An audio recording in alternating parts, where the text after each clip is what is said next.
Vamos aguardar aqui.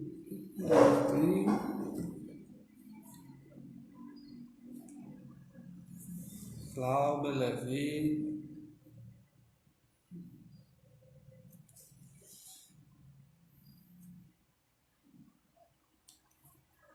Mariana. Val. O pessoal está entrando. Igreja Internacional Deus Eterno. O pessoal está entrando. O áudio está bom?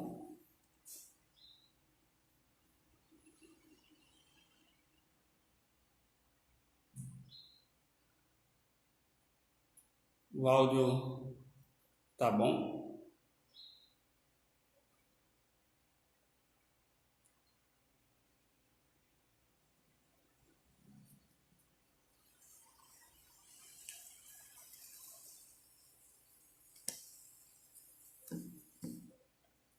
Amém. A gente está aguardando um pouco a presença do pastor Lázaro Lázaro, onde a gente vai estar retomando o tema os limites entre fé, política e direito. Hoje a gente fez essa live e devido à falta de energia, essa sexta-feira, no momento final da live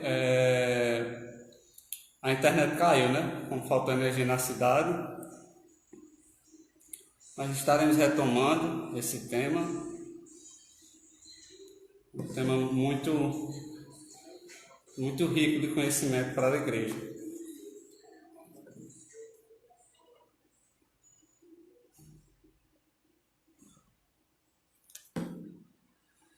O Joab entrou.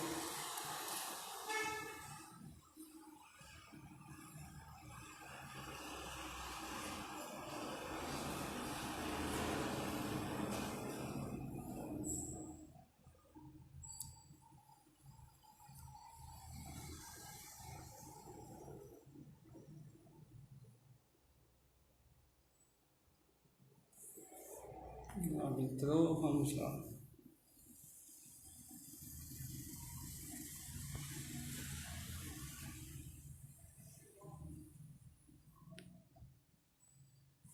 Mariana Guedes.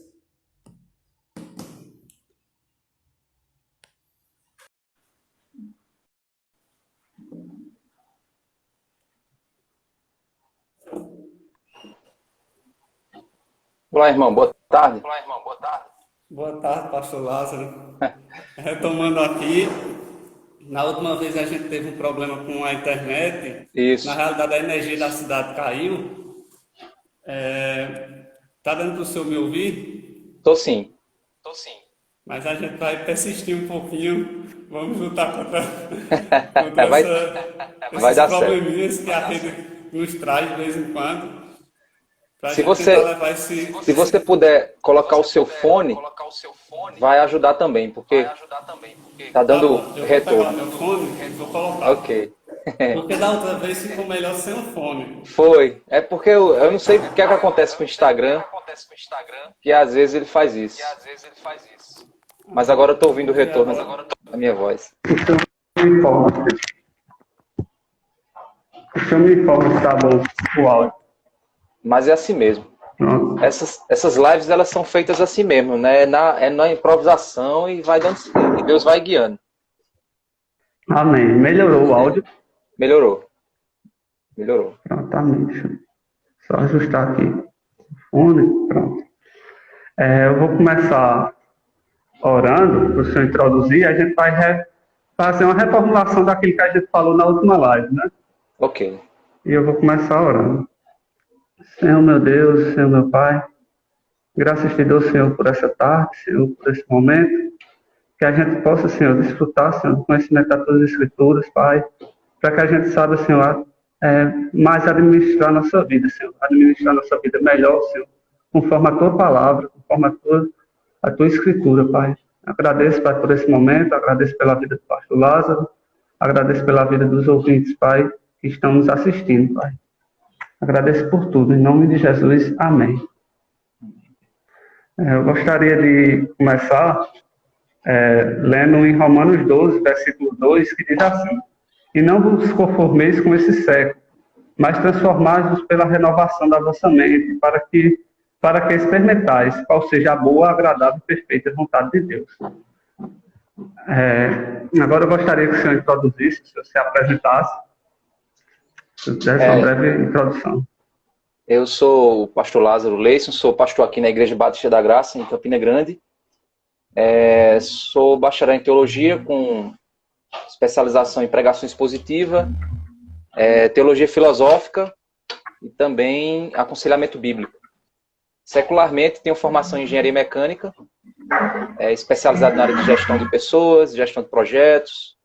Né, trabalhei nessa área durante alguns anos, até quando Deus me chamou para o ministério, e hoje estou pastoreando. Auxilio também a equipe de coordenação, estou na equipe de coordenação da Consciência Cristã, onde eu trabalho junto com o pessoal de mídias, a parte de geração de conteúdo, a parte de estratégia, de gestão, toda essa parte dentro da organização do evento. E também estou dando palestras também como palestrante também do evento. Amém. Como o tema de hoje é os limites entre fé, política e direito, eu gostaria de perguntar ao senhor como o cristão pode se proteger de ideologias que ferem os princípios judaicos cristãos. Olha, em primeiro lugar, o cristão ele tem que usar a palavra de Deus para isso, né? Porque a palavra ela diz, né? Lâmpada para os meus pés e luz para o meu caminho. Né, a tua palavra. E também é dito, né, guardei a tua palavra no meu coração para eu não pecar contra ti. E lá em 2 Timóteo capítulo 3 também é dito que toda a escritura é inspirada por Deus e proveitosa para ensinar, redarguir, instruir em justiça, para que o homem de Deus seja perfeitamente habilitado para toda boa obra. Então, um cristão, para que ele possa se proteger das ideologias, ele precisa desenvolver uma cosmovisão bíblica a respeito do mundo. Ele precisa conhecer as Escrituras, ele precisa compreender de que maneira Deus pensa, o que Deus revelou na Escritura a respeito dos assuntos que dizem respeito à criação de Deus, né, a vida, a sociedade, o que Deus diz sobre sexualidade, o que Deus diz sobre política, o que Deus diz sobre filosofia, sobre ciência. E as Escrituras nos revelam essas bases para as convicções do coração. Quando nós desenvolvemos uma cosmovisão bíblica, uma visão bíblica a respeito das coisas, a própria Bíblia ela lança luz sobre os problemas e ela nos ajuda a julgar aquilo que está sendo apresentado para nós. Então, um cristão ele cai nas ideologias porque ele não utiliza do seu senso crítico bíblico para fazer aquilo que João diz, né? Provar se os espíritos são de Deus, né? Ou aquilo que o apóstolo Paulo disse, né? Examinar de tudo e reter o que é bom. Então, avaliar o que de fato naquelas ideologias são antibíblicos também refletir como aquela ideologia, quais são as motivações, porque toda ideologia, ela possui as suas convicções internas. Então, por exemplo, as ideologias de socialistas, né, o socialismo, o comunismo, ele tem como convicção a ideia de que o Estado ele é capaz de resolver todos os dilemas do ser humano, todos os problemas humanos, o Estado é capaz de resolver.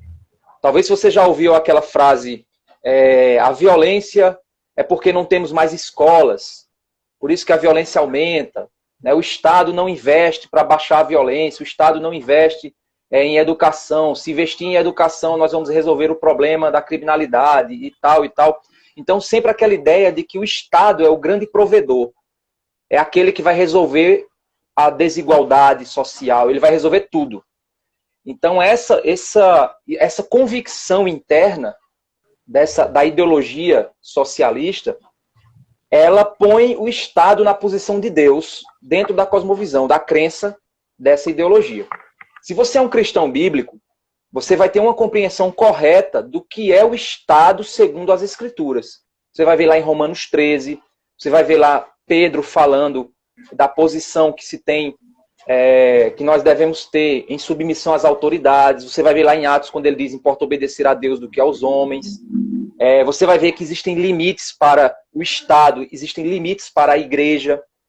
Diante disso, quando você compreende a cosmovisão bíblica, você percebe que as ideologias elas vêm com algumas propostas que são estranhas e que, segundo as Escrituras, ferem a vontade de Deus. Então, automaticamente, o cristão ele vai fazer o quê? Ele vai reagir e dizer, não, peraí, isso aí não está correto, isso aí está errado, isso aí não vai dar certo, porque ele está indo de encontro ao propósito estabelecido por Deus, está pervertendo a vontade de Deus. Então, é dessa forma que a gente se protege dessas ideologias. Amém.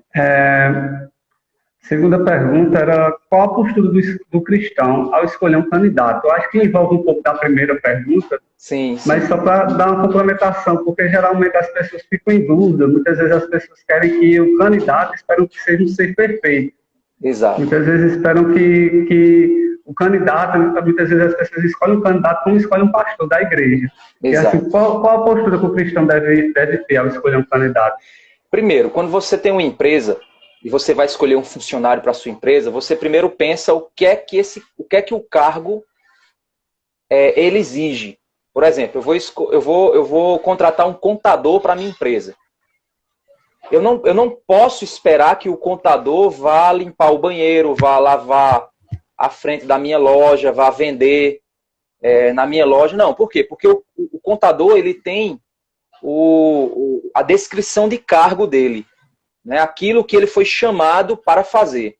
Se o meu contador, o contador que eu contratei, ele está realizando, executando a missão para a qual ele foi chamado. Deixa eu só dar um comentáriozinho aqui. Eu tô aqui próximo de uma construção aqui na minha casa. Então vocês vão ver umas pancadinhas, umas coisas aí. Não é o mundo acabando, nem Jesus voltando, não, viu? Mas o áudio tá bom também. Tá tranquilo, dá pra gente continuar. Ok. Então, assim, quando você vai contratar alguém, você vai olhar quais são os pré-requisitos para o cargo e se aquele cara atende aos pré-requisitos. Se por acaso aquele cara não é um bom vendedor, você não vai se preocupar com isso, porque você não está contratando um vendedor, você está contratando um contador. Ele vai cuidar da contabilidade da empresa. Por que eu estou usando esse exemplo? Porque a Bíblia, ela define o que é o Estado e ela define a prerrogativa do Estado. O que é que o Estado ele foi chamado por Deus a fazer. Então, dentro dessa descrição de cargo bíblica, eu tenho que escolher um candidato que preencha essa percepção bíblica a respeito do cargo que eu estou contratando ele para, que é o meu voto, né? O meu voto é como se fosse o meu contrato. Estou contratando ele para aquele cargo. E eu devo sempre entender que o candidato ideal é aquele que combina com a visão bíblica de Estado.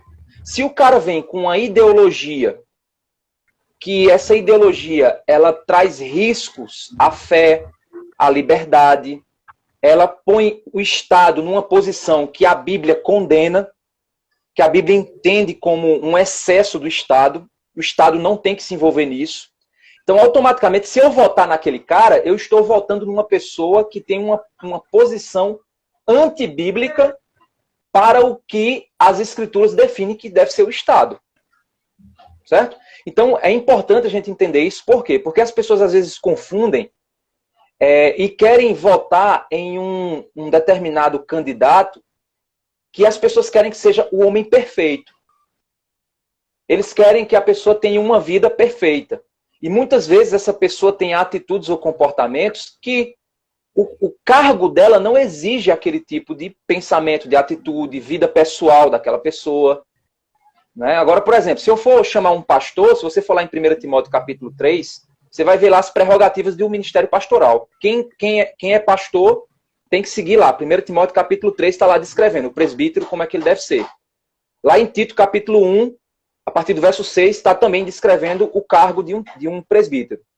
Então, quando eu vou lá chamar um pastor para a minha igreja, ou a igreja vai escolher, vai nomear o seu pastor, ela precisa olhar aquelas prerrogativas ali. E se o cara não combina com aquelas prerrogativas, ele não tem chamado ao ministério. Creio eu, pelo menos é assim que eu vejo, né, a minha visão bíblica a respeito do Estado, que eu devo escolher um candidato que ele tem uma visão que combina com as prerrogativas bíblicas do Estado. Aquilo que a Bíblia, mesmo que ele não seja crente, mesmo que ele não saiba, mas ele tem que ter uma visão de que o Estado tem limites. Se ele não tem a visão de que o Estado tem limites, se ele acha que o Estado foi chamado para se meter em tudo, para resolver tudo, esse cara é um perigo para a minha fé. Por quê? Porque na hora que eu disser para ele assim, você não pode se envolver nisso, não é seu chamado meter a mão na minha família ou na educação dos meus filhos. O que é que ele vai dizer? Não, na minha campanha eu disse que eu ia me meter na sua família, eu me meter na educação dos seus filhos, e você me escolheu e a minha visão de Estado é essa. Então o que é que vai acontecer? Eu não vou viver a vida piedosa que a Bíblia diz lá em 1 Timóteo capítulo 2, que eu devorar pelas autoridades, para que eles tenham sabedoria, para que eles saibam liderar, para que eu possa viver uma vida piedosa, com todo respeito, para que eu seja um cristão livre. Né? Então, essa é a minha visão de como você deve escolher um candidato. Você não tem que escolher, você não vai escolher um marido para casar, então você não vai estar olhando pré-requisitos do casamento do cara. Você não vai escolher um pastor para a sua igreja, então você não vai olhar conhecimento bíblico dele. Mas você vai escolher um estadista, o cara que tem a compreensão do que é o Estado, segundo uma cosmovisão bíblica, mesmo que ele não seja crente. Se o cara for crente, melhor ainda. Se o cara for bíblico, melhor ainda.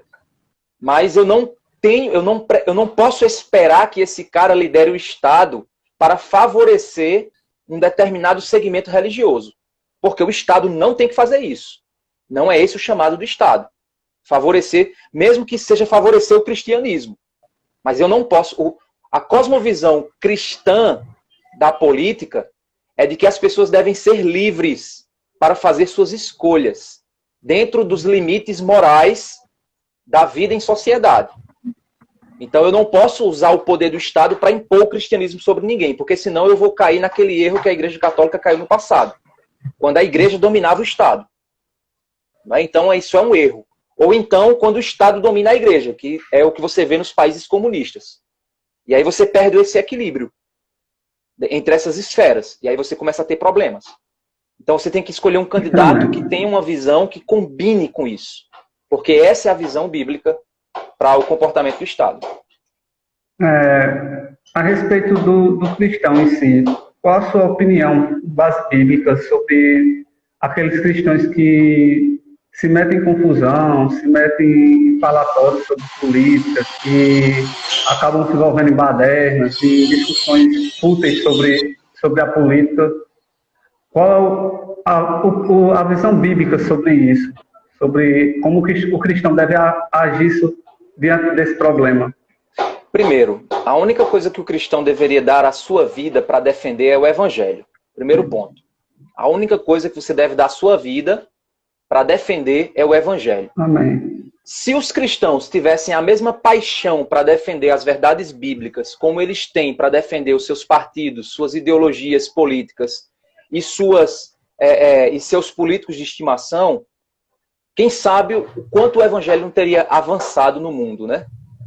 No entanto, por que às vezes as pessoas elas põem tantas paixões? Por que elas brigam?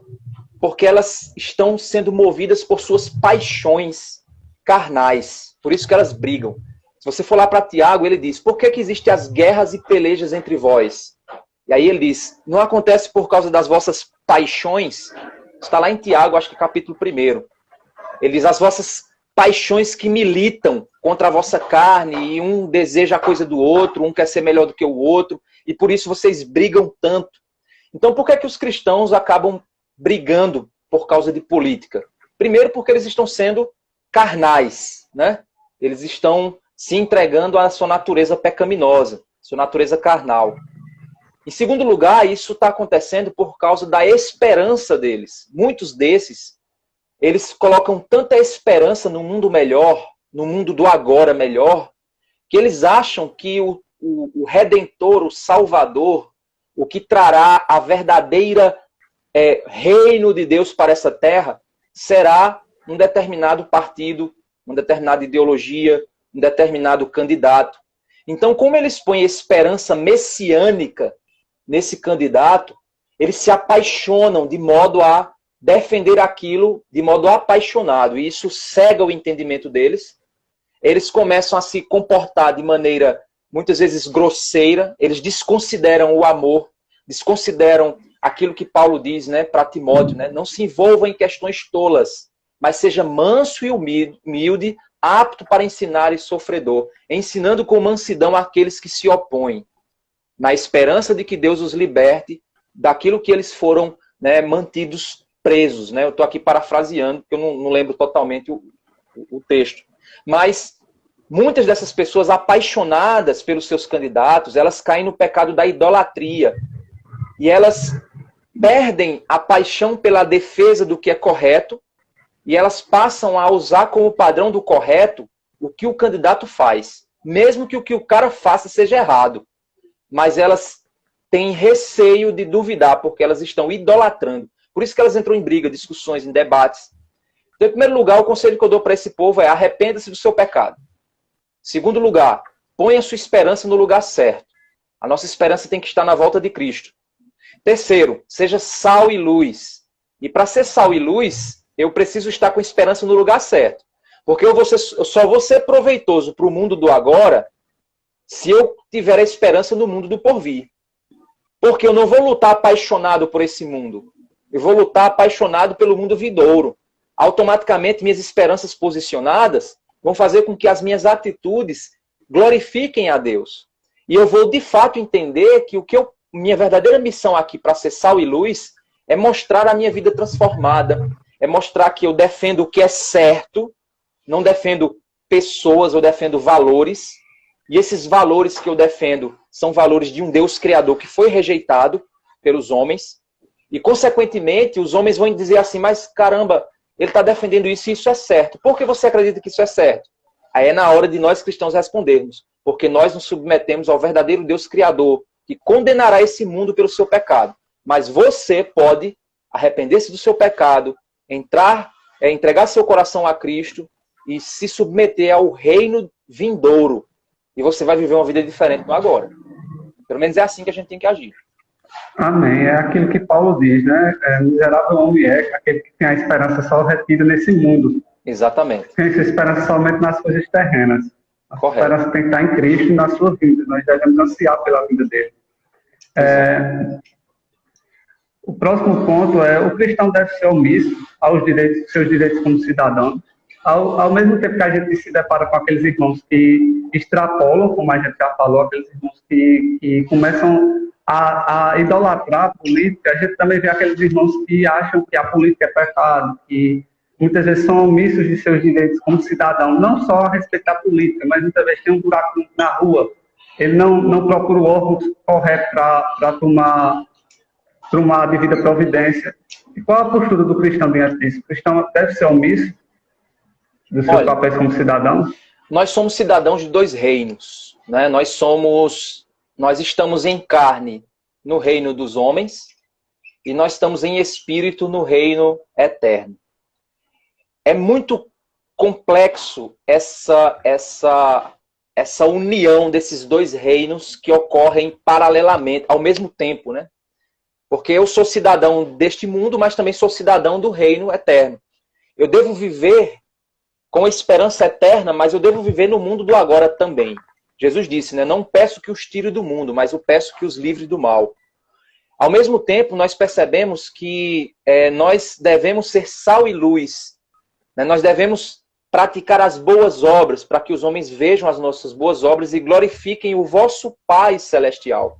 Então os homens vão nos ver como cidadãos corretos, como pessoas justas, como pessoas certas, como pessoas honestas, e eles vão dizer, por que você é assim? E a gente vai dizer, porque nós servimos a um rei eterno, porque nós somos filhos de Deus.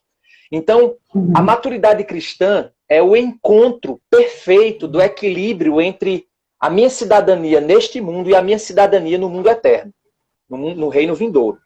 Quando o cristão ele aprende a equilibrar essas duas cidadanias, esse cristão ele está alcançando a maturidade espiritual. Como é que ele pode fazer isso? Obviamente conhecendo as Escrituras. Eu não posso demonizar a política porque eu sou um cidadão deste mundo. E nós precisamos entender que Paulo ele fez uso da sua cidadania. Num determinado momento, quando Paulo estava sendo injustamente acusado por um determinado processo jurídico lá, que ele considerou o processo inválido, ele recorreu à cidadania romana dele. Ele disse, olha, eu apelo para César, porque eu sou cidadão romano. Paulo poderia ter ficado calado como mártir e ter apanhado lá caladinho. Não vou apanhar porque eu fui chamado para sofrer pelo evangelho. Não. Ele fez um uso consciente, correto, justo.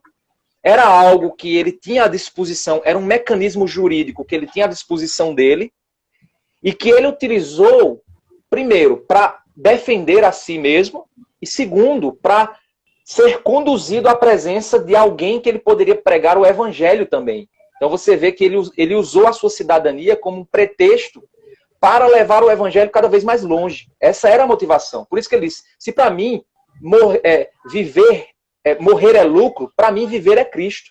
E a vida que eu vivo na carne, vivo para a glória do Filho de Deus. Então nós devemos usar os nossos direitos de cidadania, sim. Mas de que forma? De modo a glorificar a Deus.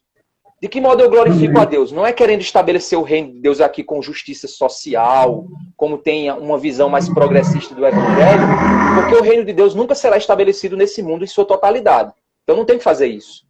Mas eu posso usar minha cidadania para mostrar os meus valores cristãos, para mostrar que eu sou correto, para mostrar que eu obedeço ao Estado dentro da esfera que é definida por Deus para o Estado, mostrando que eu sou justo, que eu sou correto, que eu sou honesto, recebendo o louvor das autoridades pelo meu bom comportamento, como Paulo diz lá em Romanos 13. Então a minha cidadania deve ser usada sim. Eu devo sim me posicionar politicamente como cidadão. Eu devo sim apontar o erro do governo. Devo sim, se me é permitido fazer isso, eu devo fazê-lo. Mas é óbvio que eu não devo me colocar em risco por apontar um erro do governo, me fazendo militar por uma causa política que não coopera em nada para o evangelho. Né? Isso eu devo ter cuidado. É como o senhor falou, né? Aquela frase de Paulo, viver para mim é lucro, viver para mim é Cristo, né? Exato. Então a vida do cristão, tudo ele tem que pensar, tem que ter aquela cosmovisão bíblica, aquela cosmovisão de fazer para o reino, para ampliar o reino de Deus. Essa outra pergunta é quais as lições que a igreja pode tirar dessa pandemia, no pós-pandemia, quando a gente, o isolamento social acabar, quais as lições que a igreja pode tirar desse momento que a gente passou, que a gente está passando? Olha, uma das lições é que nós temos uma deficiência terrível do conhecimento daquilo que é básico da fé. Uma das coisas básicas da fé é a eclesiologia, né? É o conceito de igreja, é o conceito de congregar, é o conceito de culto, é o conceito de ordenanças, a ceia, o batismo. Nós somos muito pobres teologicamente nesse conceito. Por isso que quando a pandemia chegou, nós vimos algumas atitudes que para mim não são corretas. Eu vi uma coisa que para mim é uma aberração teológica. Batismo online. A ceia, eu até respeito os irmãos que entendem, que fizeram a ceia, né, com sua família, na sua casa. Eu até entendo que existem algumas questões teológicas que mudam de um para o outro. Mas batismo online foi uma aberração que eu vi. O cara jogando água à distância, na direção da TV, e o outro de lá jogando água na cabeça. Então, assim, não faz sentido nenhum. Como é que eu morro e... Se o batismo é um símbolo de morte e ressurreição, como é que eu me mato e eu me ressuscito, né?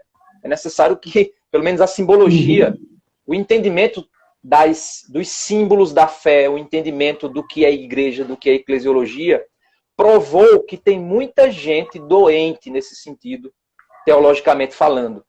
E a gente precisa rapidamente revisar, avaliar, porque a gente vai provar alguns efeitos negativos. As pessoas vão querer trocar.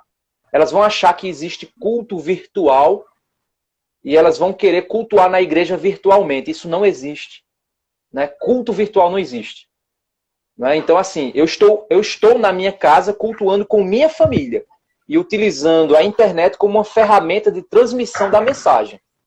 Mas eu não estou cultuando com minha igreja. Não é possível cultuar com minha igreja, porque culto é uma coisa que ocorre com o povo junto. Né? Não deixei de congregar, como é costume de alguns. Antes, exortai uns aos outros. Ou seja, é algo que se faz. Né? Quando estiverem juntos, um tem salmo, outro tem doutrina, outro tem isso, outro tem aquilo. Ou seja, é o convívio da comunidade. Né? Eles tinham tudo em comum, perseveravam na doutrina dos apóstolos, partiam pão de casa em casa, né? Comiam suas refeições com alegria e singeleza de coração. Está lá em Atos capítulo 2. Então, eu acho que a gente precisa reconstruir a igreja.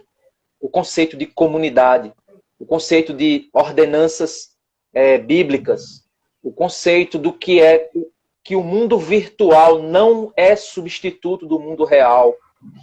Devemos ter cuidado com o uso das ferramentas tecnológicas para que isso não suprime a vida real. Então eu acredito que outra coisa a gente vai aprender também é o valor do culto público. Né? Alguns vão desvalorizar porque já desvalorizavam. Outros vão valorizar, eles não valorizavam, mas eles vão aprender a valorizar porque perderam. E outros que já valorizavam vão ver como era valoroso. Né? Então vai ser mais ou menos aquilo. Quem está sujo, se suje mais ainda. Quem está limpo, se limpe mais ainda. Então é isso que a gente vai aprender no fim disso tudo. Amém.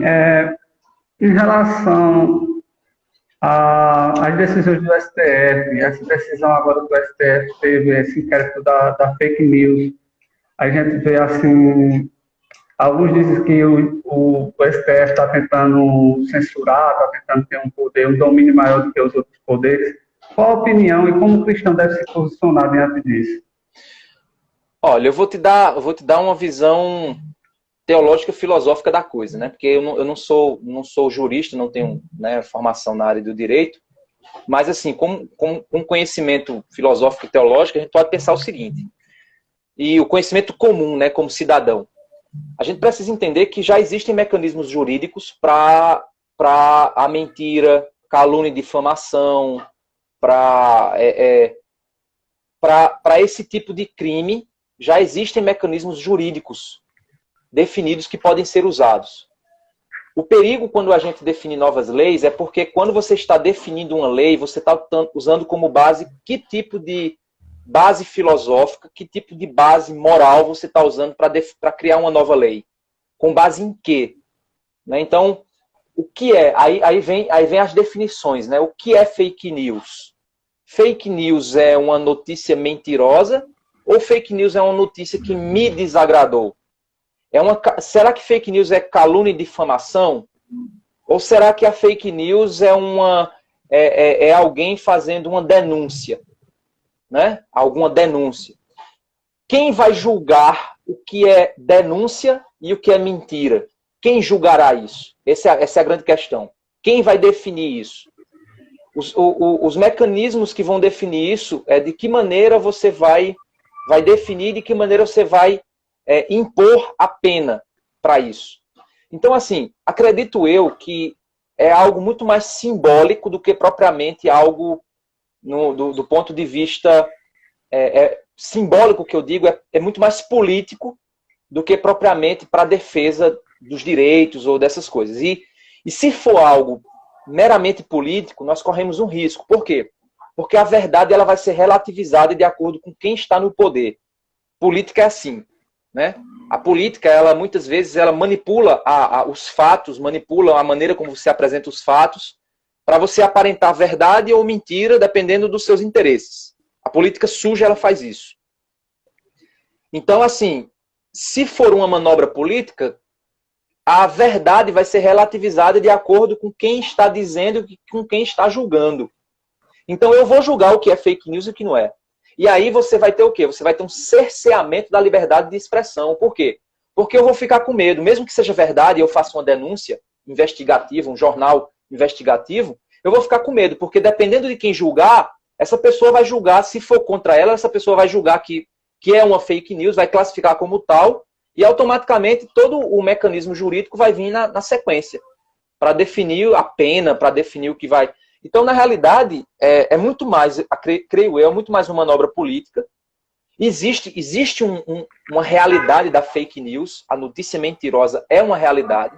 Para nós cristãos, é pecado, sim. Você que compartilha fake news, você que compartilha notícias que você não sabe se é verdade, só porque você gostou da notícia, você está pecando. Porque nós devemos ser sal e luz. Nós devemos ser influenciadores do bem e não influenciadores do erro. Não propagadores do erro, da mentira, para defender nossa paixão política. Então, existe sim um crime sendo cometido, que é a calúnia e difamação, que é a mentira, que é toda essa coisa, né? Mas a gente precisa entender que também existe o outro lado político da história. Então a gente está vivendo um problema estrutural, um problema de perversão estrutural dos conceitos de justiça e de verdade. Isso é fruto de uma sociedade doente.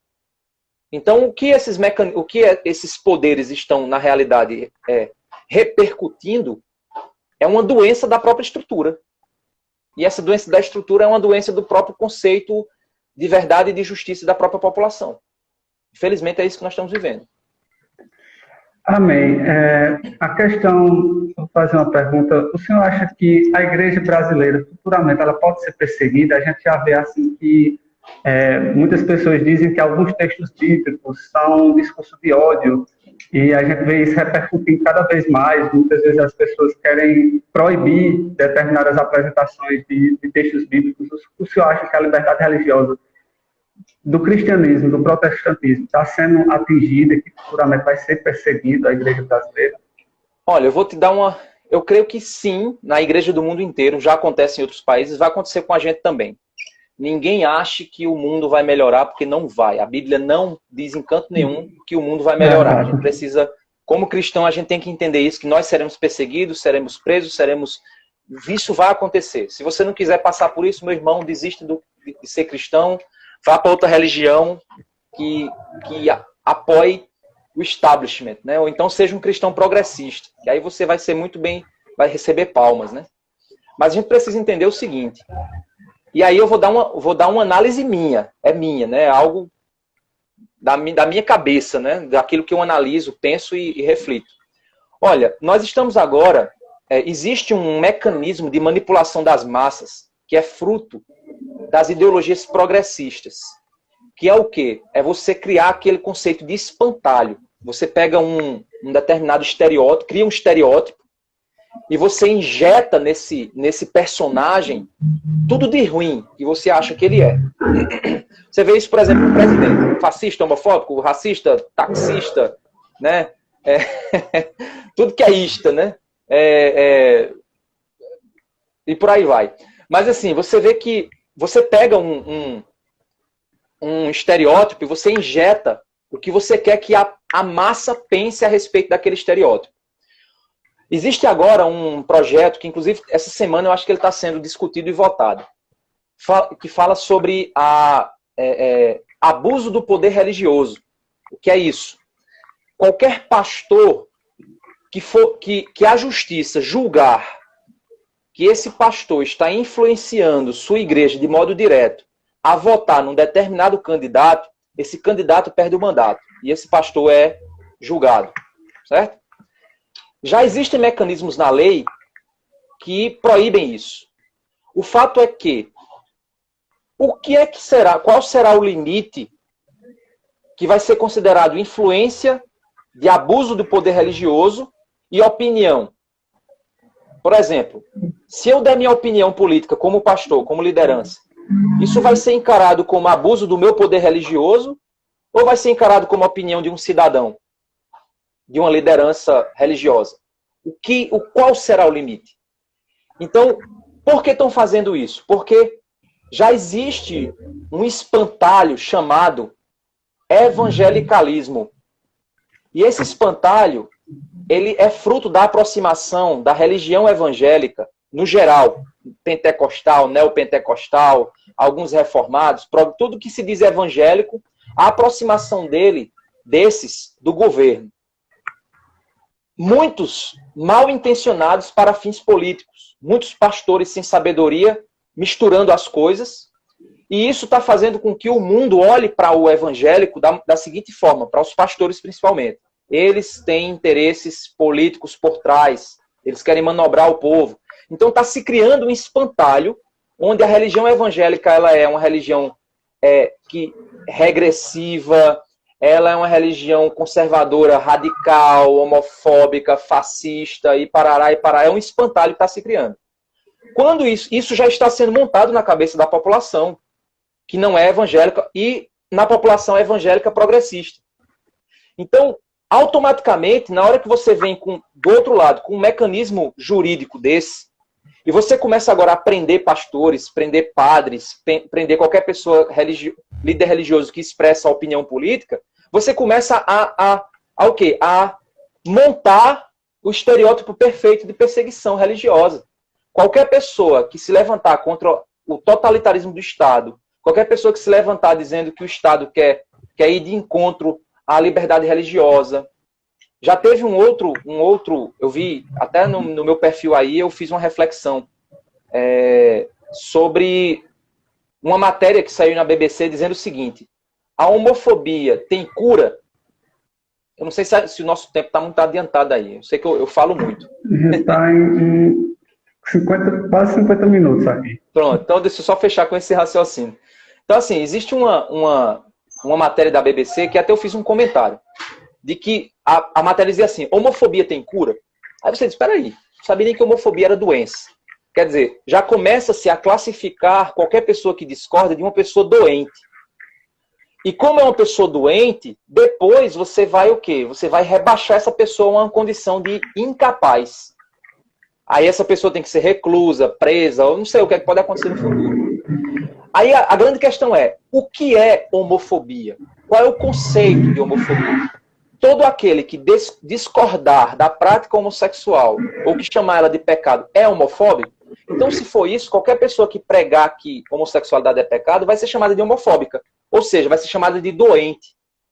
Então você já vai percebendo que existem mecanismos que aí a gente sabe que a Bíblia diz que é o espírito do anticristo que já impera no mundo. Mecanismos que estão fazendo com que a fé cristã seja vista de maneira negativa. E isso vai fazer com que, mais cedo ou mais tarde, a gente comece a ser perseguido pelas nossas opiniões, taxados de inferiores, taxados de burros, taxados de manipulados, taxados de uma série de coisas. Né? E seremos perseguidos pela nossa fé. Então eu creio sim que o Brasil, assim como todo mundo, está caminhando nessa direção. E infelizmente o nosso país está num ritmo bem acelerado, sim, nesse sentido. Pelo menos creio eu. Por isso que a gente deve olhar para o alvo, que é Cristo Jesus, que é a esperança dele e na nossa vida futura ao lado do Pai. Pastor Lázaro, eu vi que o senhor está com um canal no YouTube. Sim. Eu vou estar aqui colocando no Stories o seu canal, conteúdo do senhor prega muito expositivamente, é uma pregação muito boa, onde o senhor explica as escrituras da forma como ela é. Pregação expositiva é muito importante para a igreja hoje. Como a gente falou, a gente vê a igreja muitas vezes um despreparo teológico, e se a igreja se voltasse para a pregação expositiva, seria bem melhor, bem enriquecedor. E eu vou estar colocando aqui no Stories, eu acho que está na sua biografia também, o link do seu canal, para os irmãos que quiserem acessar esse conteúdo. É um conteúdo muito bom. Eu tenho o prazer de dizer isso, porque assim, eu sempre quando eu tenho tempo, eu assisto suas pregações, seus textos expositivos no Instagram, e eu queria dizer que eu desejo ao senhor que Deus lhe abençoe seu ministério. Obrigado pela paciência de ter participado, porque a gente errou algumas vezes. Algumas vezes foi falha nossa, outra vez já foi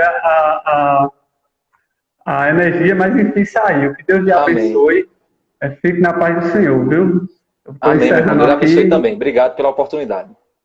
Amém. Fique com Deus. Amém, meu irmão. Até mais. Amém.